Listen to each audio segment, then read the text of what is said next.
Welcome into your Wednesday edition of the Locked On Leafs podcast. I'm Mike DiStefano and David Morassutti. Today is an Auston Matthews appreciation podcast. The man not only won himself the Rocket, not only won himself the MVP Hart Trophy, but was nominated and named the NHL's best player by his peers, taking home the Ted Lindsay. An absolutely astounding season for AM34. Was it the best in Leafs history? We'll debate that on today's show. Also talk about how my guy, Michael Bunting, snubbed for the Calder Trophy, and an update on a couple of key UFAs for Toronto, Jack Campbell and Ilya Mikheyev. We'll get into where those contract negotiations stand and more on today's edition of Locked On Leafs.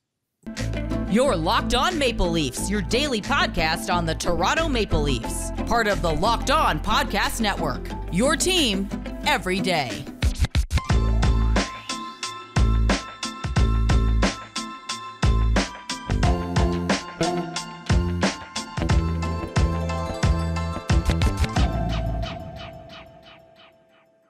Hello and welcome to the Locked On Leafs podcast, your one-stop shop for all things Leafs. I'm your host, Mike DiStefano from TSN 1050 Toronto Radio, also known as Al's brother from TSN's Overdrive and TSN 1050's Leafs Lunch. Joining me, it's my co-host, Dave Morassutti from Sportsnet, also a writer for the NHLPA. Locked On Leafs is a daily Maple Leaf-centric podcast, so be sure to subscribe for free wherever you get your podcast from. You can also now catch us up on video on YouTube. You can check us out, Locked On Leafs on YouTube. We just gave away an Auston Matthews jersey.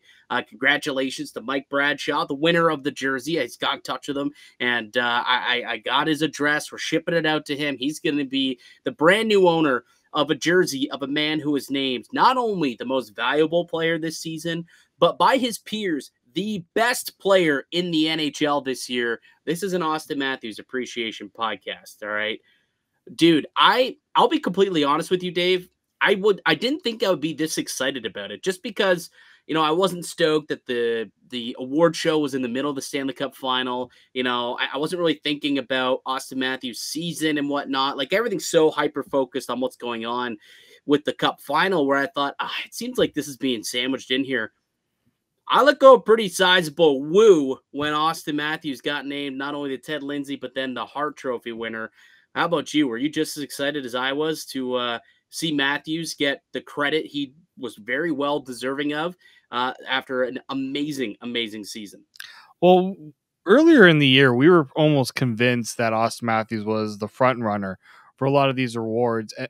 And then we got to chatting a bit yesterday, and you kind of swayed me a little bit, thinking this might not be as big of a slam dunk as we think of it, because McDavid had a pretty decent season, and that's the guy that I think a lot of people were just like there's still that possibility that Connor McDavid could get it. And then when the award happened, when he got the award, you're almost just like, why do we doubt this?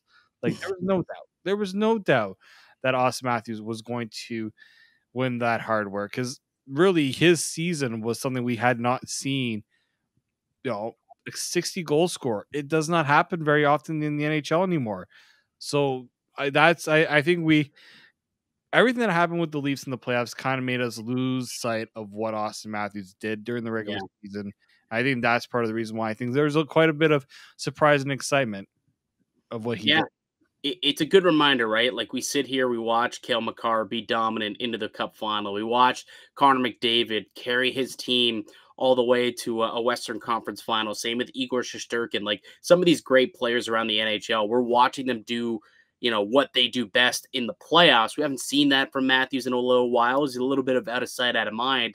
But it just makes you think back, like, yeah, his regular season was incredible. And, you know, there's going to be some negative Nellies out there that sit there and say, well, regular season, who cares? Those are regular season awards. And if you want to win anything, it's got to be either the Stanley Cup or the Conn Smythe, and then I'll be happy with it. Whatever. If you want to be negative, go ahead and do that. But, you know, this is step one, right? Step one, I think, is prove that you're one of the best players in the game today, and arguably the best according to the players and according to the media as well. Look, man, like, the thing about it was the MVP for the Hart. I didn't think there was much of a competition. Like, I pretty much thought that Matthews was going to get that. It was the Ted Lindsay one that surprised me. Not because I didn't think he was deserving of it, but because I didn't think that the players were going to vote upon it. Remember, we were talking about earlier in the year, the NHLPA player poll came out and it had Connor McDavid as the top player in the league. And I was wondering, when was that poll taken? Because that could be totally different if it's taken at the beginning of the year and at the end of the year. Because at the end of the year, clearly that poll is different because Auston Matthews turned out to be the guy that the players decided to vote upon as the best player this league year in the NHL. And even Auston Matthews, he was speaking after the award ceremony, and even he said, look, I was surprised. I often, when I need to go and vote for that kind of stuff, I just automatically write Connor McDavid's name down on the ballot without even thinking twice because he's that good of a player. And I just assumed that so many players were going to do that this year that Matthews wouldn't win the award. And not to say that McDavid isn't deserving of it either. Like, I wouldn't have been upset if McDavid ended up getting it. But the fact that that didn't happen, I think, is even kind of more special that Auston Matthews went against the grain to allow guys to double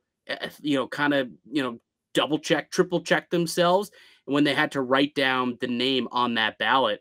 And more often than not, turns out more guys think that Auston Matthews was the best player in the league this season. And I think that's pretty incredible. You know, it's also pretty incredible. Oh, look at that. Look at that. This is a guy who's not like, some hockey players have a difficult time showing emotion, right? They sound too much. That's for those who are listening to the podcast on audio. I'm putting up a picture of Auston Matthews with the Hart and Ted Lindsay Award. I tell you what, though, Dave, that guy's hairline looks like yours. What are you trying to say there, Mike? Oh, that guy, man, he's going to have to go full Messier within the next 2 years, I think. He's got to hold on to those locks as long as he can because that thing is going Al Iafrate quick, buds. Oh, man, I'm it's more going concerned quick. About the tan wasn't exactly my flavor. Like, it looked a little too leathery, opinion. It didn't look real. And this guy lives in Arizona. The tan.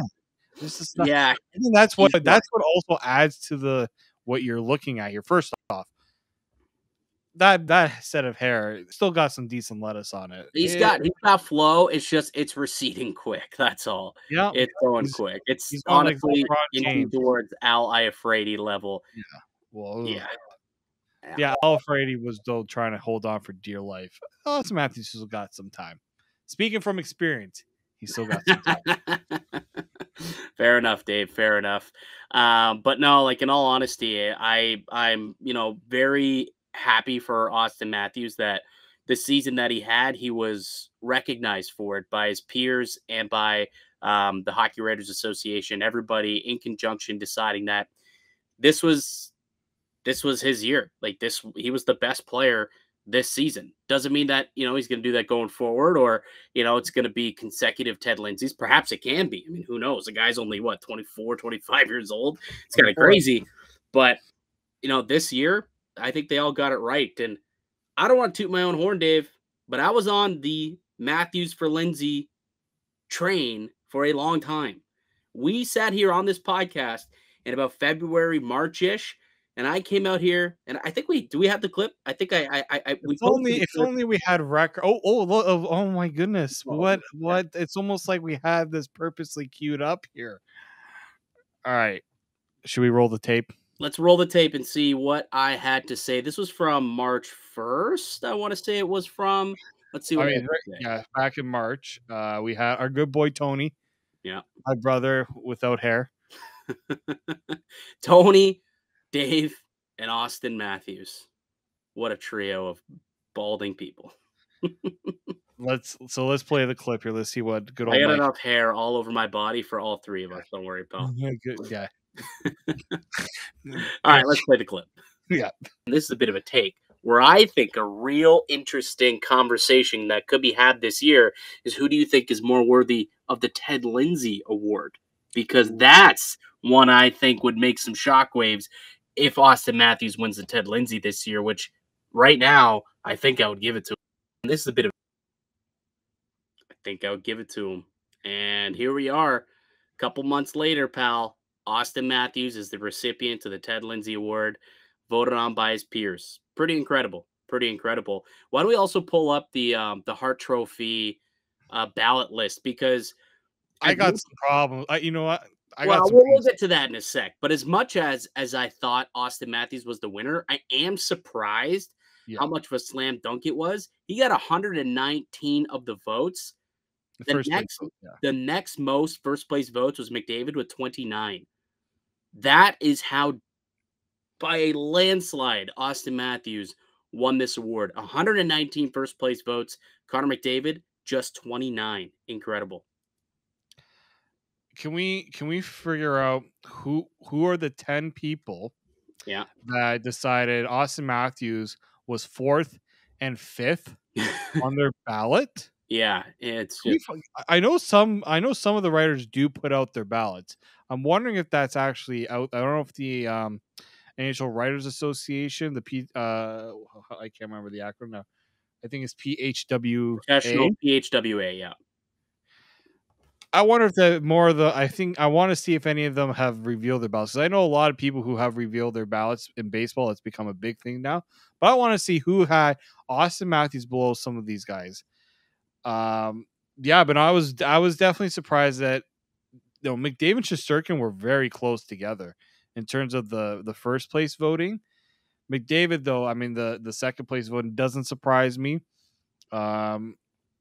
Just looking here, like some of the guys that did get votes, you got Jason Robertson. I thought that was a bit of an interesting one. Matthew Tkachuk got.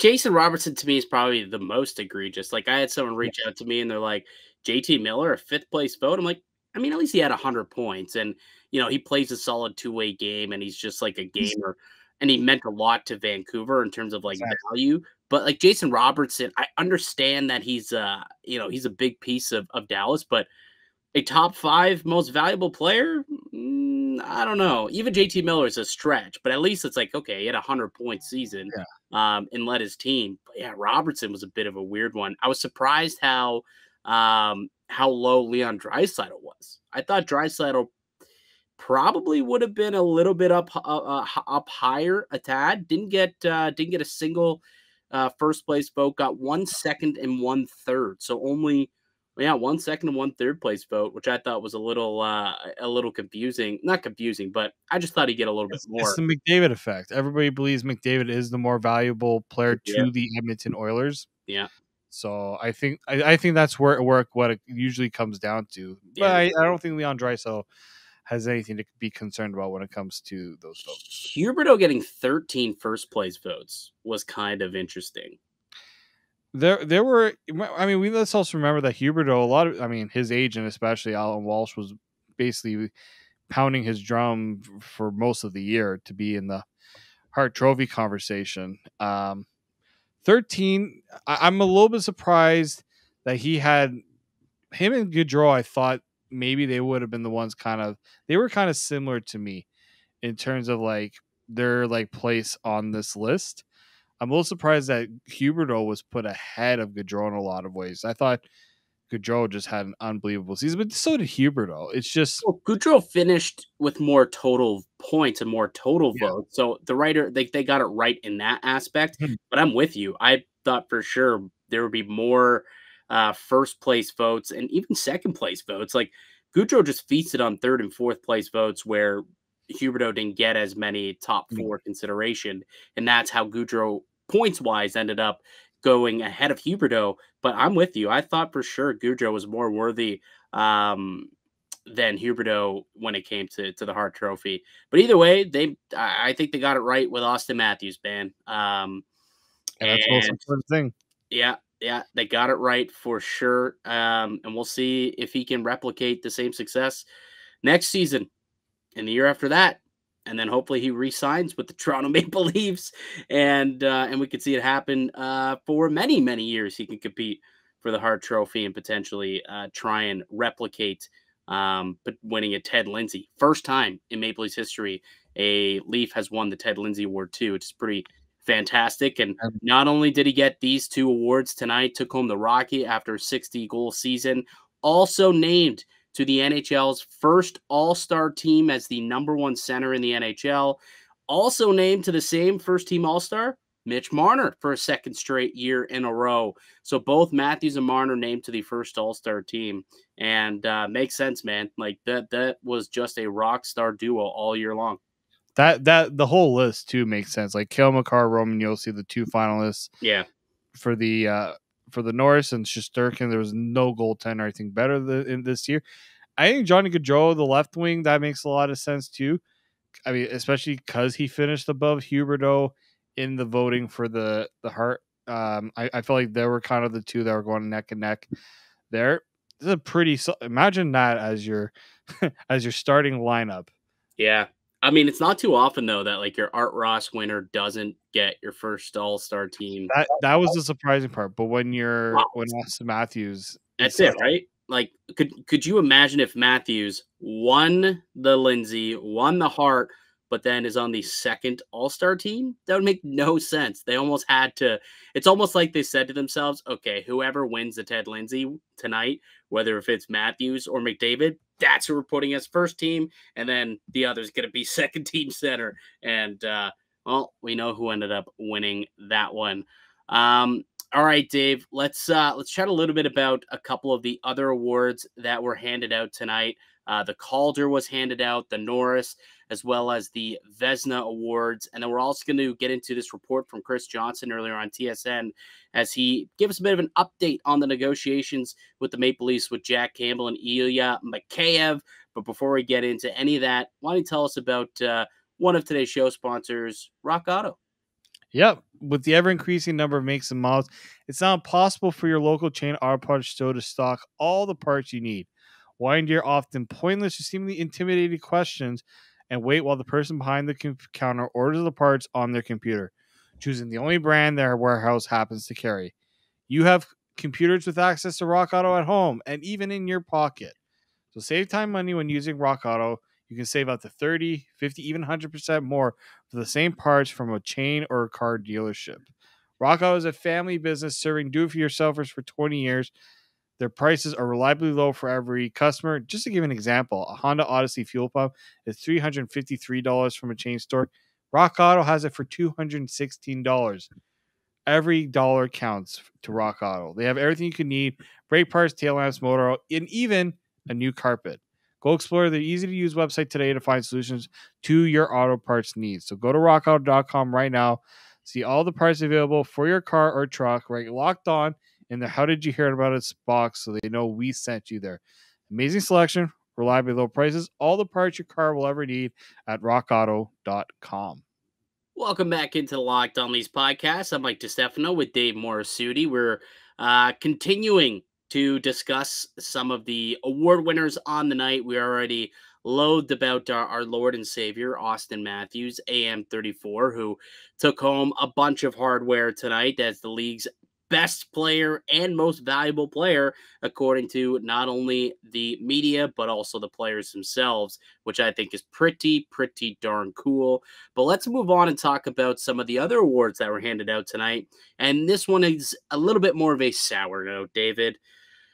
The Calder Trophy. Look, I was beating the Michael Bunting drum for months, beating this guy's drum. And I even told you yesterday, I think Mo Seider will probably win it, but it would be a farce if he did because it belongs to Michael Bunting. And it's exactly what happened. Mo Seider wins it, and it wasn't even close. Bunting actually finished third in voting, which is ridiculous. Ridiculous, David. Yeah, so here we're bringing up the Calder voting here. If you're listening along, we'll let you know about it if you're watching on YouTube. There's the votes for the Calder Trophy for the Rookie of the Year. So Mo Seider, runaway winner, 170 first place votes. Michael Bunting only got 7 first place votes. So there was only 7 others on board with me in the entire Hockey Writers Association. So shout out to the 7 of us. We got an 8-man group, 8-man crew. We're the bomb. Everyone else, you suck. You don't know anything about hockey. Just kidding. Look, Mo Seider, congratulations in all honesty. Yeah, he did have a fantastic season. That's about I the biggest I thing was to putting say. it into the Discord chat that maybe I needed a co-host for tonight because I thought you were gonna be so upset after. It wasn't even the fact that If Michael it Bunting. wasn't for Matthews winning like the Ted Lindsay to kind of make it an okay night, I probably would have been a little bit more heated over it. Not gonna lie. It wasn't even the fact that first place votes. It would have been tough for Michael Bunting. I mean, 7. That stings. Dude, Considering even second place. I, Like I'm not. I was gonna say it wouldn't be surprising if Trevor Zegras gets a lot of love. It's the excitement of the player of Trevor Zegras. He pulls you in with his creativity. It's all should style. not be a popularity contest, David. Should not be a popularity contest. I have been through enough of these to know that popularity contest is exactly what I was expecting in this situation. There was a bias against Michael Bunting from the beginning with the age. You know that. I know that. At least he got a decent amount of second and third place votes to keep himself in the top 3. Because I think it would have been worse if he got out of the top 3. Because then so and people in our Discord were like, "That's Leafs bias." I say if he fell out of the top 3, definitely a Leafs bias against Michael Bunting, but at least he was top 3. I'm sure Michael Bunting is very happy with the fact that he was in a top 3, considering who he was going up against. We're talking about 2 guys who were picked in the top 10 of the NHL draft, guys who were highly touted, and here comes Michael Bunting, who nobody would have put in their Calder Trophy race going into the year. So I think if you're Michael Bunting, you are going to take that 3rd place, and you're going to hold your head up high. Yeah, I think I got it at like plus 2,200 or plus. This is the other reason why Michael was not very happy about Michael Bunting not winning it. What's that? That's the other reason why you weren't happy, because you wanted to make a little coin on Michael Bunting. Well, to be honest, I had more money on Mo Sider winning it, so I was okay either way. I kind of hedged my bet. I got both of them at pretty good odds, which meant I was basically guaranteed to win money as long as one of them won it. So it is what it is when it comes to the money. If anything, I won more because I bet more on Mo Sider. Because I bet like $5 on Bunting at the beginning of the year as a joke, and it almost came to fruition, which was hilarious. But also, let's give a shout out to our guy, Timothy Liljegren, getting some votes. 1 4th place vote and 3 5th place votes for Timothy Liljegren as he ties Dawson Mercer for 11th in total Calder Trophy voting. So shout out Timothy Liljegren. I don't know, were you surprised to see that, or does top a little bit make some sense for you?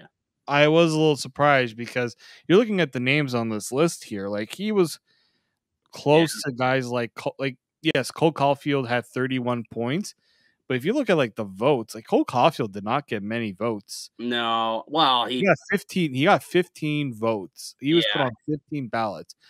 Liljegren getting 4, considering he didn't have a full-time role this year. I'm going to say that's pretty impressive. And I'm wondering if there was some Toronto bias with those ones. Certain people who I definitely know would definitely put Timothy Liljegren on their ballot, but it's not totally like out of nowhere. Because you look at like Alex Nedeljkovic got a vote.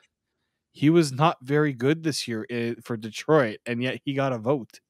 I forgot that he was even still eligible. Wasn't he eligible last year? I don't think that's not. That's strange that Nedeljkovic was still able to get a vote. Wasn't he nominated last year? It's one of those where I think you get double. See, everyone's talking about the age stuff with Michael Bunting, but I'm pretty sure Nedeljkovic getting a chance at 2. Let's see, last year he played in 23 games. So I'm actually very curious to know who were the Calder Trophy.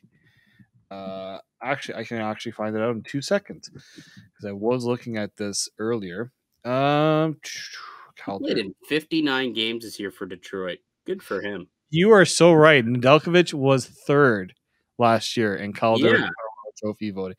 That is actually a very interesting. It's interesting, especially because everyone was getting, Michael Bunting shouldn't be on there because of his age. So why does Nedeljkovic get 2 cracks at winning the award? I mean, I'm sure he was eligible. So if I'm rolling on the Bunting was eligible train, then I can't say anything about Nedeljkovic. But Yeah. I'm gonna have to go and look into the eligibility requirements because for Nedeljkovic, I thought he had hit them at the very least, but obviously he didn't. Or someone from Detroit just significantly screwed up and they just put him on the ballot for whatever reason. I don't know. I don't think they would have counted the vote. But Yeah, that's true. Unfortunately, Kirill Kaprizov he got 99% of the votes, so we were okay with that. Yeah, we're all good with that one. But yeah, Timmy Liljegren, I think when you look at it, he's an analytical darling. So whoever ended up voting for him, so the one person who gave him fourth in voting, and then one gave him, they had 3 fifth place votes. I'm going to go ahead and say that they are analytics driven people, because if that's the case, that Timothy Liljegren was considered one of the top 5-ish rookies in the league this year based on what his role was, obviously, but based on analytics and what he did from the blue line from his perspective. So I wasn't like too surprised, but also that meant that he's better than Lucas Raymond, Jeremy Swayman, Anton Lundell, Matt Boldy. I don't know. I don't know about that. Yeah, that's a tough one there. But still, congratulations and hats off to good old Timmy Liljegren. But Michael Bunting did also make the first all-rookie team as one of the top 3 forwards. So didn't get the Calder, but he did make the all-rookie team because, there's no bias involved in naming that one. They just flat out said, hey, here's the best rookie, perform the best. You were placed on the team. So they got that one right. Good for you. Good for you. Cale Makar takes home the Norris. Slightly surprised. And this might have been the one that had maybe the most. It was close. So I'm pulling up the voting right now. That was close. 25 points between the two. And Roman Josi actually got more first place votes than Cale Makar, but Cale ended up with a bunch of second place votes, which ended up, I guess, propelling him to victory ultimately. But that's you don't see that often, where someone who gets more first place votes but doesn't end up winning the award. And Cale Makar, who still had an unbelievable year. Like, it's not like, it went to Charlie McAvoy, who somehow got one first place vote from a guaranteed Boston scribe of some kind. Maybe it was our guy, Ian McLaren, over at Locked On Bruins. Maybe he had a secret vote and he put in Charlie McAvoy, perhaps. But then Ian's going to be like, how did Morgan Rielly get into close to the top 10? Yeah, Morgan Rielly coming in at 11th there. He got 2 fourth place votes and 4 fifth place votes. I'm also quite confused by that one, honestly. He had more than Pietrangelo, more than Spurgeon. Pretty good defenseman there. More than Heiskanen. Yeah. Kind of wild. Tanev was an extremely solid defenseman. When it comes to like defending your goal, Chris Tanev is like a top 5 player in the league at that. And a little bit surprised of how many votes Morgan Rielly got. But again, congratulations to Mo getting some recognition from some of the writers, the PWHP professional PHWA. I get confused because he got the PWHPA, which is the women's league, and then the PHWA, the Professional Hockey Writers Association. I get confused with those two all the time. Yeah. But like Roman Josi had 96 points, man, 96 points, and he doesn't win the Norris. It's crazy. This is where I think what might have happened within the Josi case. This is where like the split voting comes in, because Victor Hedman got 14 second place votes. Mm-hmm. And he had 142 third place votes, and Josi had 17. So clearly somebody, like quite a few people, might have put Victor Hedman maybe above Roman Josi. Yeah. And Josi was third on the ballot because he had 17 third place votes. I think that's obviously what did Josi in. And Makar getting all those second place votes, that like it's if I'm Roman Josi, maybe there's a bit of a sourness because you got all those first place votes and you didn't win. 21 second place votes went to players not named Makar and Josi, 14 to Hedman, 7 to McAvoy. Somehow McAvoy got 7 second place votes. If a third of those ended up going to Roman Josi, which it probably should have, he would have beat Cale Makar. Yeah. No, so definitely some Boston writers screwed Roman Josi. That's what we're saying. 1,000%. Yeah, screw Boston. I mean, now Nashville's going to hate Boston as well as Toronto and every other team in the league because, well, screw Boston.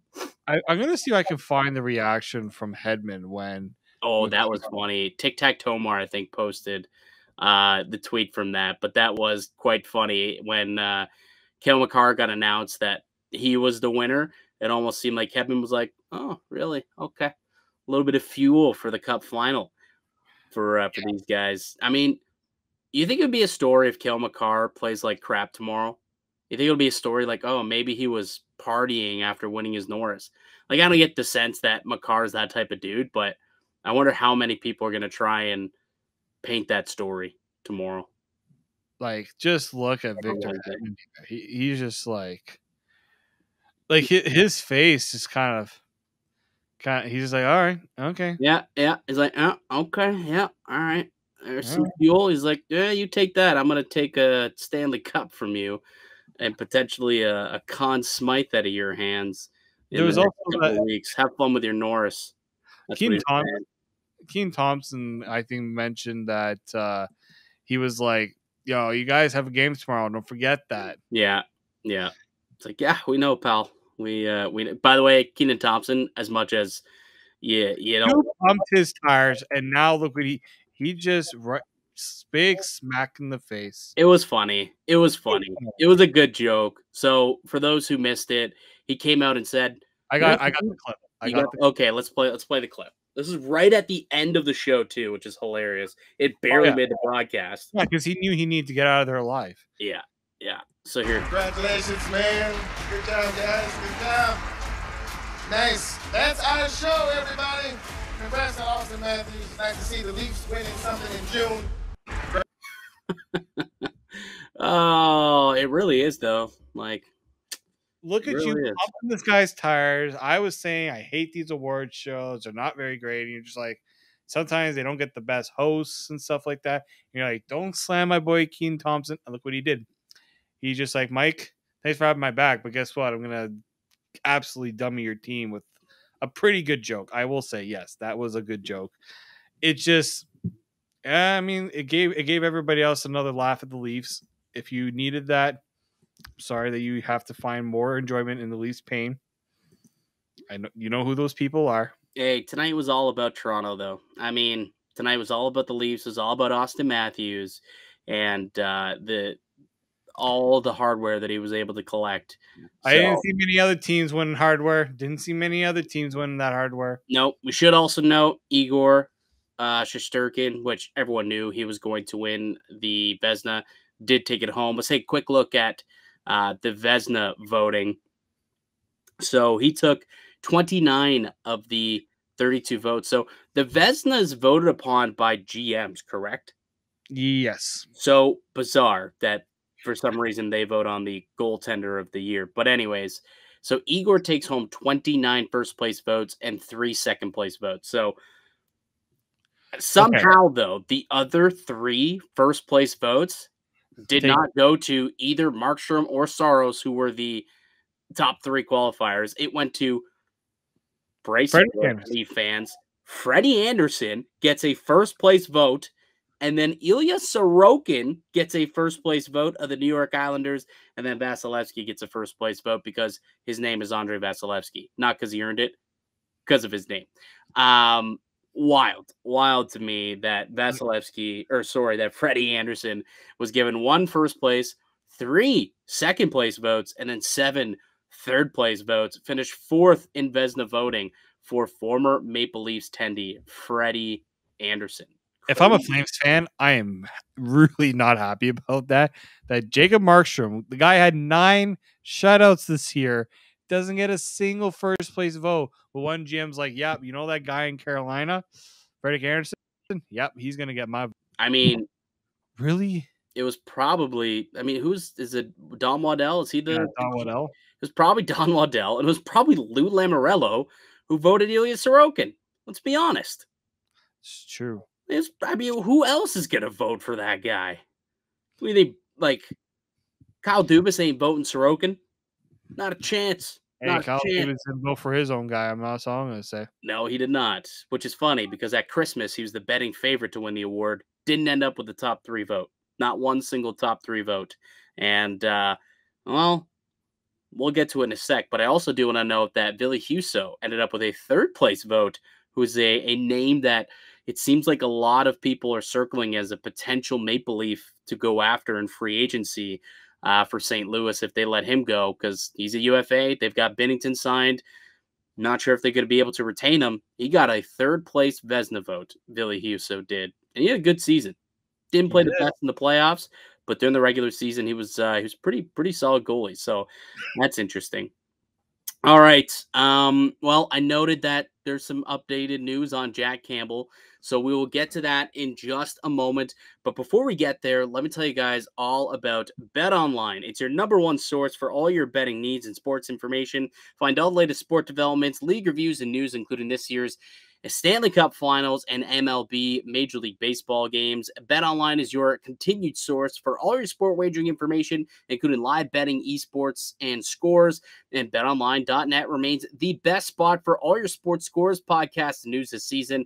BetOnline.net is the fastest and easiest way to check in on all your favorite sports and events, including MMA, boxing, and even golf. You can head to the website today or use your mobile device to learn more about the trends in action. BetOnline, it's where the game starts.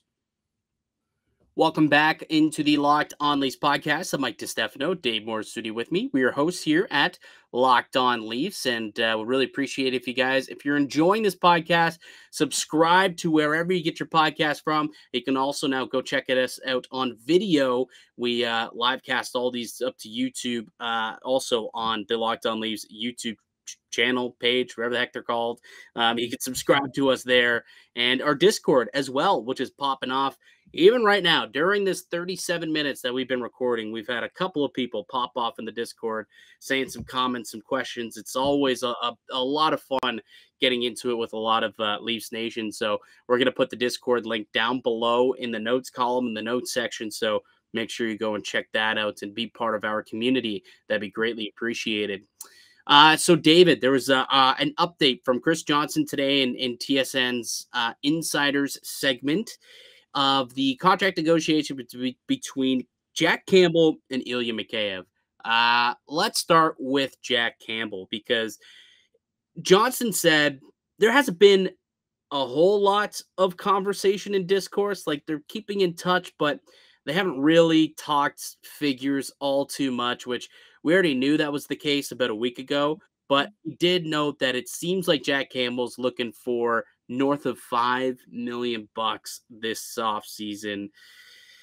It's sounding more and more by the day that Jack Campbell is probably not going to return to Toronto. And if that's the asking price, I think most Leaf fans would probably agree that might have to move on.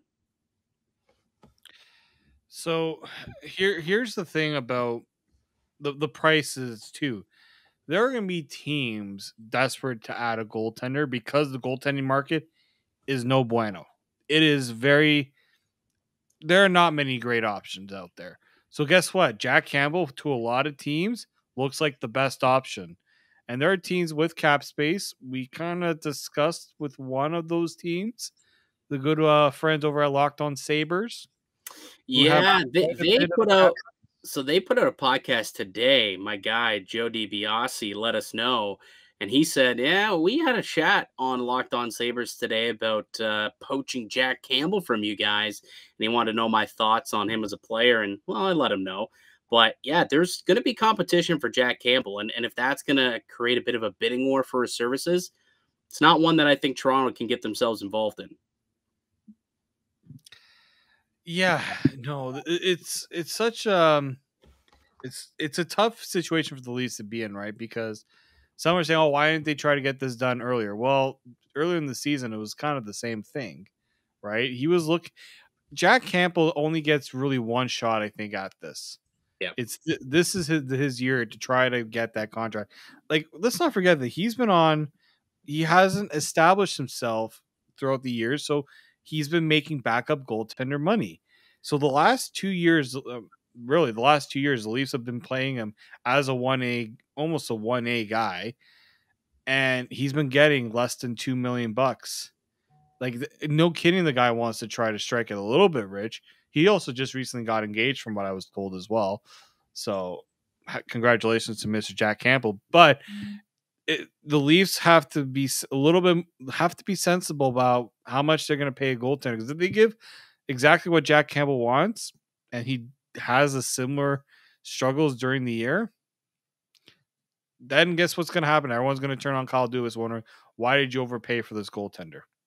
Yeah, that's exactly what's going to end up happening. So, yeah, I don't know what to do with this player, but I can tell you what, when it comes to Jack Campbell, I'm just quickly looking at what his numbers were from Christmas onward, because that's kind of when things started to fall off for him, was around Christmas. Actually, I'm going to sort by games played so I don't get all these random guys. So people who played, let's say, at least 15 plus games after Christmas. So that's how we're going to sort it out. Oh, I'm still scrolling. Man, this guy wasn't top 50. Not top 50 in the NHL for save percentage from Christmas onward. That's no bueno. Did he not play 15 games, actually? Why isn't he showing up here? He did not play a lot. Let's not forget, he didn't. Not only did he not play, he had the injury, and we saw quite a bit of Erik Källgren, Peter Mrazek as well. Like, I'd have to look at the. I know what I'm doing wrong here. I know exactly what I'm doing wrong here. I was doing it from a different date. So this is just me being stupid and apparently not knowing how to work NHL.com. Don't know why I don't know how to work that one. But now let's find out exactly what his save percentage was. Because I was looking at it and I was seeing the save percentage was like lower than it's supposed to be. And I was really for a guy that wants $5 million a year, you at least want league average goaltending. Yes, absolutely want league average goaltending. He doesn't provide that for you. He needs to definitely be a lot better, dude. Like, why aren't these stats showing up? This is really confusing me. He can't possibly be that low. Yeah, he is. He was not top 50 in the NHL this season. In the last 25 games, his last 25 starts this year, an 893 save percentage. 25 starts, 893 save percentage, and 327 goals against. I don't know if I'm willing to pay that guy north of $5 million. I know he turned it around and had a pretty good playoff, but I don't know. I don't know, man. You have to take the emotion out of it. Like, I think a lot of Leafs fans in the comments when we've ever had the Jack Campbell discussion have been pretty good about not letting the emotion kind of dictate things in terms of, because we've had that happen before.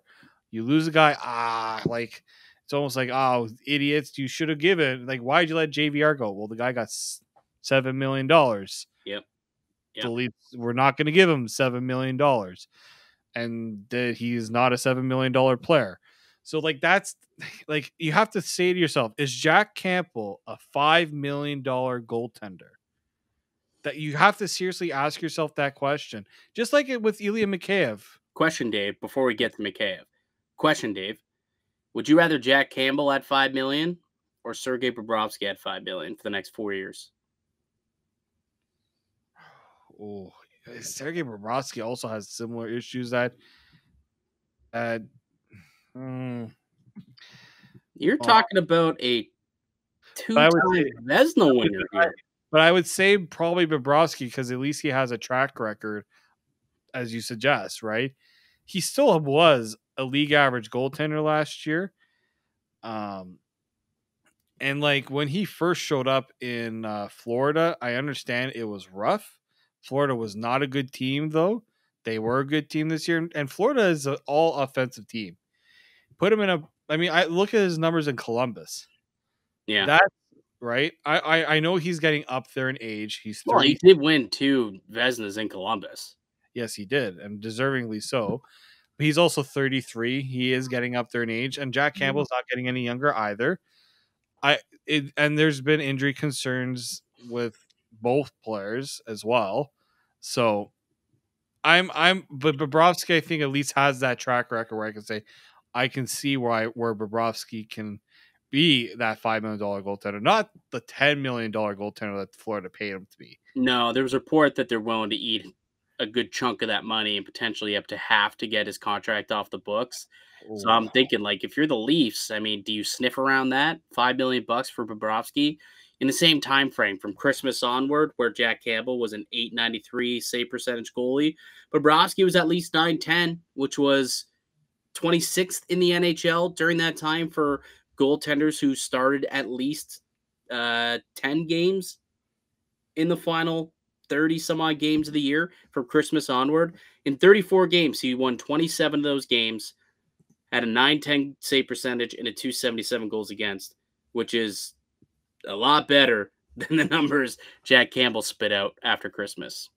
I don't know. It's just another option. Billy Husso's another option. Potentially they make that trade for John Gibson, but the Leafs are going hunting for a goaltender this offseason, and that's kind of the new flavor of the week that people tend to be talking about that we haven't really brought up yet. So I figured, this might be a good chance to discuss it, considering we may have to make that decision.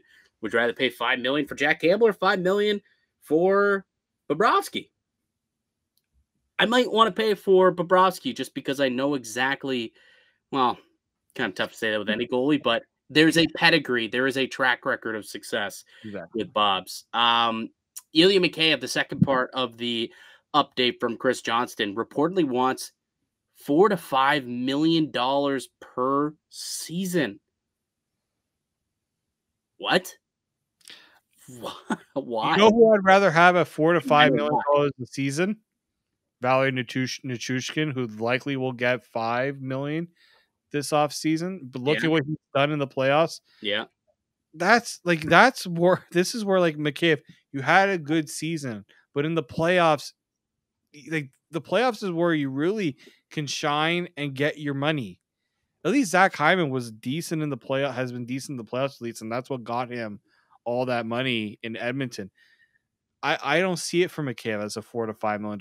He might get it from a team that is desperate for a winger, but $4 to $5 million. Ooh, for a third line winger who has trouble scoring? Like, yeah, this was his only good offensive season, and he had to get pushed up to really, because Leafs were trying to get him going. Yeah, and then he went quiet in the playoffs. Like, he got 2 goals, but they both came via the empty net. Exactly. And $4 to $5 million, if that's what he's looking for. It was nice knowing you, Cobra. Nice knowing you. But don't think the Leafs will be entertaining that deal at all. And I can understand why both Maple Leafs camp as well as Mikheyev and Campbell's, the reports are they're very far apart. And if these are what the asks are, north of $5 million for Campbell, between $4 and $5 million for Mikheyev, I'd be far apart too, because I don't think Toronto can afford either of those guys at those prices. And for Mikheyev, not sure he's worth close to that, to be honest. I thought like 3x3 for Ilya Mikheyev, or like a 3.25 potentially for Mikheyev would be something. Maybe he takes like a 5-year deal at $3.5 million, perhaps, like tops.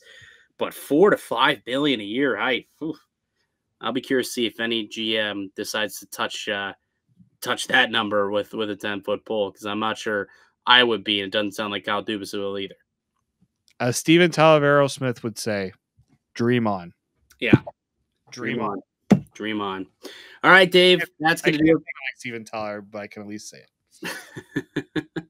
That's going to do it for us here today on the podcast. I'd like to thank you all for listening and supporting the show. You can subscribe to the Locked On Leafs podcast on all podcasts and platforms and receive daily Leafs content. Follow myself on Twitter at Mickey_Canuck. Follow Dave at D_Morassutti, and follow the show at Locked On Leafs. Go ahead, smash that like button. Let us know in the comment section below. was this the greatest season in Maple Leafs history for Auston Matthews? The greatest individual year. Did we just witness it in a 100-plus year franchise? Did we just witness the greatest one from a single player this year? Let us know in the comment section below your thoughts on that one. Leave a review if you're listening on YouTube. That would be fantastic. A rating and review as well. We'll be back with another episode tomorrow, ladies and gentlemen. But until then, keep it locked right here on Locked On Leafs.